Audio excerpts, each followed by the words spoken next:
Hey everyone, this is Mike for Underground Video Network's Behind the Counter here at the Cincinnati Comic Expo. And one of the things I absolutely love is I really do. I love steampunk. I am enamored with it. It's one of those things where I do cosplay, and I always had the feeling that if I go down that, I take that step, I'm going to fall down the rabbit hole.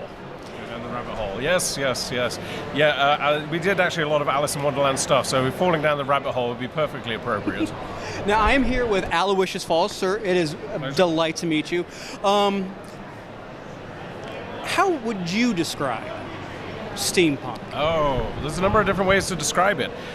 Those who are into steampunk, we like to describe ourselves as historical reenactors of a future that never was. I like that. But the most simple explanation is kind of Victorian science fiction. So think H.G. Wells, Jules Verne, but then, with a dash of the Mad Hatter thrown in as well.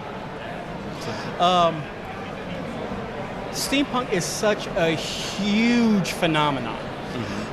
If somebody, say, even as myself, like I said, I have so wanted to dabble. And I don't need, dabble's the wrong word, because I know, like I said, if I go into it, I'm going to go full bore.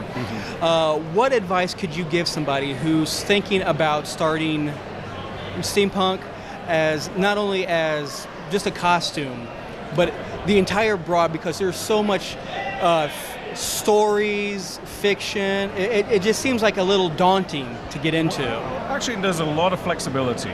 And also, to go to a steampunk event, you don't necessarily have to dress up as steampunk. Steampunks are very friendly. They've got a reputation for being a bit snobby, and maybe there are one or two who are. Well, that's just the Victorian But nature. Generally speaking, it's a very welcoming crowd.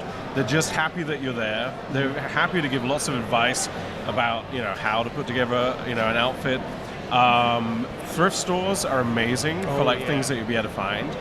And the wonderful thing and the flexibility with steampunk is you're creating your own thing.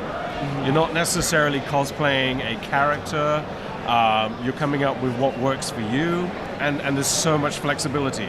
I mean, you could sort of look like some lord or lady, or if you just wanted to look like some grease monkey mechanic, so they're incredibly clean to, like I said, sooty and dirty, and everything in between.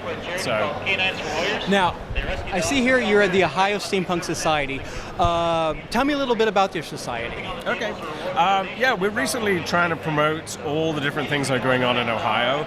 We're also working with the Kentucky Steampunk Society and the Indiana Steampunk Society to try and make it easier for people to find what's happening. And one of the big things that's been going on each year since 2012 is the International Steampunk Symposium. That's actually in Cincinnati every spring. The next one's going to be March 29th through the 31st, 2019. And that's going to be at the Holiday Inn Eastgate, which is on the east side of Cincinnati. And should also point out free parking. You had me at the word free. Yeah. I don't care what follows it. The tickets may not be free, but the parking certainly is. And that's an incredibly social event. A lot of people leave with like half a dozen to even more new friends. We've got panels, vendors, bands, entertainers, and the parties go on till about 3 in the morning or longer. Well, I love this. Is there a website our viewers could find you at so they can find out more information? Well, Ohio's steampunk.com is one place to look, but if you want to find out more about the symposium, steampunksymposium.com is the best place to get information. Well, Mr. Falls, it was an absolute pleasure. Thank you so much. Pleasure to meet you. Have a great convention.